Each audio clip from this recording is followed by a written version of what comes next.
Talk with Dean and Mark. And we are back. Welcome to Straight Talk with Dean and Mark. You are on the line. Who do we have the pleasure of speaking with tonight? Hello? Hello? Scoob, I know you're on the line. Yeah. I got one more person on the line. Hello, can you hear me? Hello? Yeah, I can hear you. Let's try this again. All right.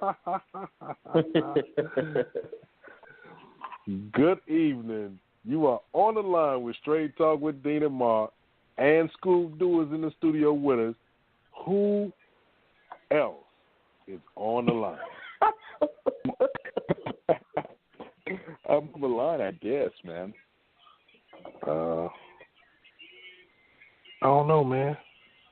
I don't know who that is. Well, we're going to keep the conversation going. You know what, Scoob? You talked about something earlier as far as your message, bro. Yeah, hello? Right. Yeah, I'm right here. And you know what? I posted something the other day from DMC. They asked him about today's hip-hop culture.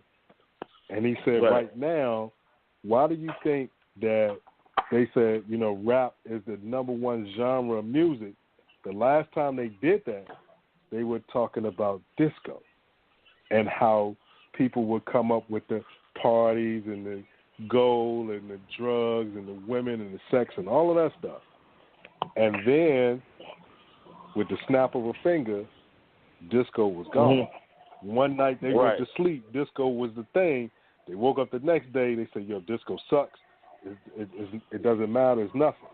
So keep pushing that positive message regardless of what other people may want you to do or try to say you need to do this, because, you know, everybody's a critic when they haven't even tried it themselves. So keep pushing that positive message. That's what we need. We need that return of, like, the Public Enemy, the X-Clan, the Talib Kweli's, and all of that. Keep Then the next ones we'll say Scoob Doo and whoever else has carried on that tradition of that knowledge and that teaching of, like, the KRSs and all of that stuff. So this part of hip hop has had its run, and it's time to return to the real hip hop. So keep doing what you do, bro. And shouts out to Kendrick Lamar and J. Cole and, you know, the ones that is out there that do have a spot out there. You know, regardless, you know, like, they doing what I want to do. You know, they not putting out no, you know, they probably, you know, they not putting out the type of music these other cats put out. You know, they think, you know, hey man, you need to listen to me. You know, you need to hear what I'm saying. Right. You want Kendrick that Lamar stuff got a bad song years. called Oh yeah. He got a lot of bad songs, but he got that. He be, like I say, you know, the game, and you mentioned the disco part, and that's what hip hop look like right now. You know, and if it wasn't for the conscious rappers that's coming behind them right now, because this what's about to happen. The game about to flip back to conscious. You know, and if it weren't for us to be behind them, I think it'd do the same thing disco did. You know, and these young cats, man, they don't even know who Run DMC is. Big Daddy Kane, you know, KRS-One, Craig Mack. These boys, you know, they don't know none of these cats, man. They have no clue about these cats, and they don't want to know, you know, and that's where I think Run DMC them coming from. Like, you know, I seen a show one day, and it was showing these cats, and they was like, man, it's like they don't even recognize we here. And then what the era I grew up in, we recognize, you know, the older rappers, you know, Big Daddy Kane and everybody. You know, even though I grew up off more Tupac, you know, I still recognize Rakim. Like, how don't you know nothing about Rakim? He rapped with no cuss words, man, and killed it. Exactly. Yeah. No doubt about that. So, that's true. How did you come up with the name, by the way? That Scooby is my nickname. Everybody, you know, this has been my nickname since I was a kid, so it's an original name. Now, the way I came up with the name, my friend, Killer Corleone, he would call me he would always say Scoob Doo, you know, but it would be spelled Scoob DOOP, like Doop with the E with the P at the end. So, you know, when I actually got ready to go, you know, rap, and I seen they had somebody named DJ Scooby Doo, DJ Scooby, DJ this and DJ that, and so I was like, okay, well I need to change my spelling, you know. So I came up with Scoob Doo, you know, the DUE, meaning that my time is due. You know, it's time for these people to get some real music, you know. So it is Scoob is due, you know. So Scoob Doo, that's what that means. You know, my time is due, cool, man, to be out here. You know. Oh yeah, definitely. Indeed. And who were some of the people that influenced you and everything? Because like I said, you mentioned a couple like Tupac, but who were some of the other people that influenced you? Oh yeah, definitely Tupac, Biggie, KRS-One, DMX, you know, T.I., Busta Rhymes, you know, the whole I can't forget my boys, Dog Six. Who else? There's so many that inspired me, man. All Thugs and Harmony, man. You know, like they had a very big influence. Crazy Bone, man. You know, like they had a very big influence on my style of music. You know, I don't rap so fast. I can rap fast, but it's more of a harmonizing, rapping. You know, try to give them something catchy with some lessons in it. You know, with some hidden messages. Most definitely R.I.P. Prodigy. You know, he was a bad boy too, man. He was trying to put them messages in too. Oh yeah, definitely. And I'm always about messages. I'm a big fan. I'm old school. Being in my mid-50s, I'm an old fan of Gil Scott-Heron, who was one of the original rappers as far as I'm concerned. And of course, there was others out there like that. Richie Havens definitely told some messages and had some rap stuff. And people that are big time about Cosby also remember a guy by the name of Nipsey Russell, and definitely had some rapping his kind of stuff. Yeah, but, Nipsey. I think I heard Dean, I think I heard that bell one more time. Yeah. Dean? Yep, you ready? Yep. All right, well, we got the fourth person on the line. Welcome to Straight Talk with Dean and Mark. You are on the line. Who do we have the pleasure of speaking with this evening? Hey, hello. Hello. Hello. Hello. All right. Hello. I don't know what's going on with them. Can you hear me? Yeah, we can hear you. We can hear you. Who do we have? There you go. On the line? All right, man. So here's the deal. How does this thing work, man? Oh, this is Louis. Louis with Sky We're just having a normal conversation. That's all. Yeah, just talk like you're talking on the phone. So where's Mark? I'm right here. This is Lakota John, man.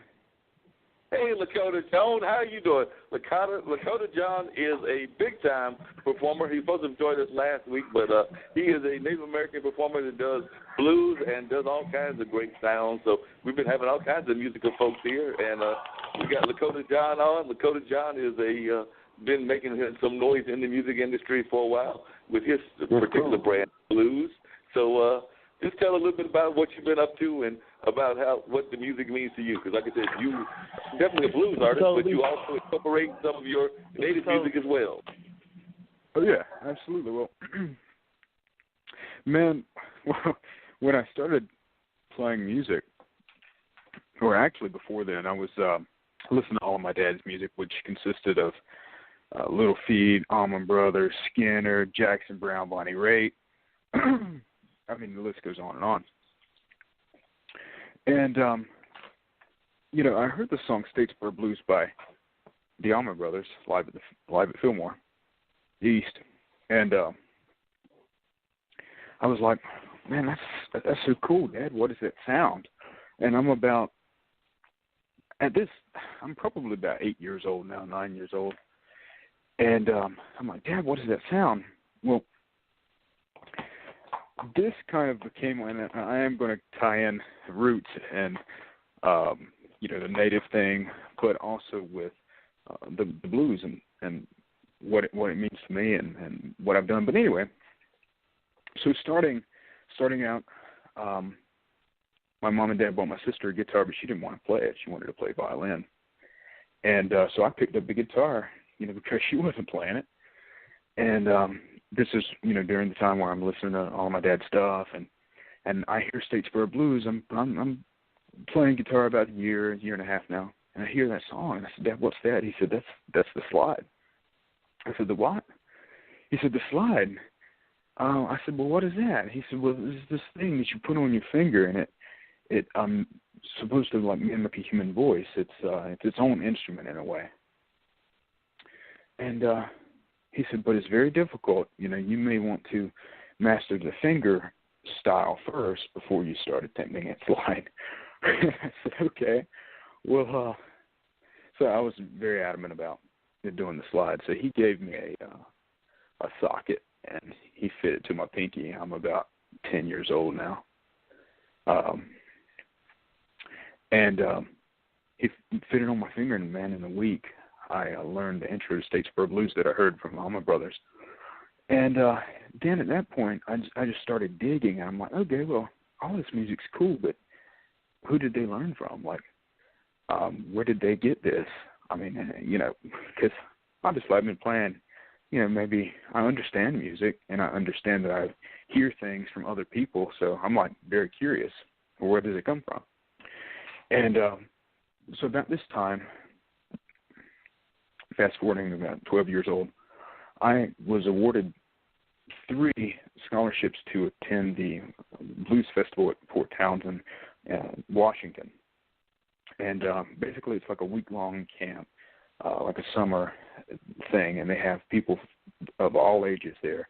But they have people from the East Coast, primarily the Piedmont Blues region, like Virginia, Maryland, North Carolina, South Carolina, Georgia, Virginia.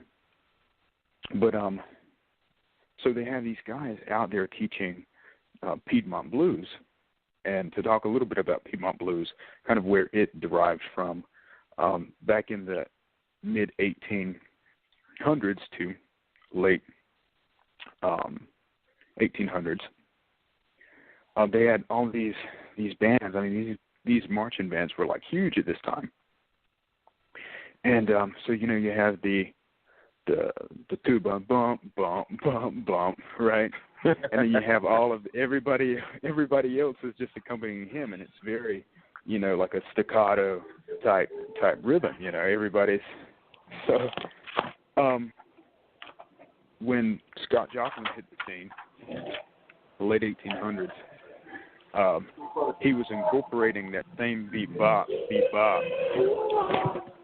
on the left hand. And then this was kind of like the birth of ragtime, and then this and that and this.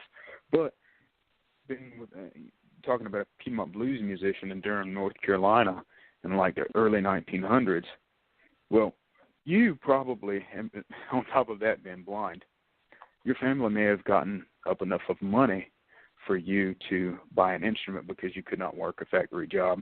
This was before Roosevelt incorporated anything about Social Security or anything like that. So no government assistance whatsoever during this period.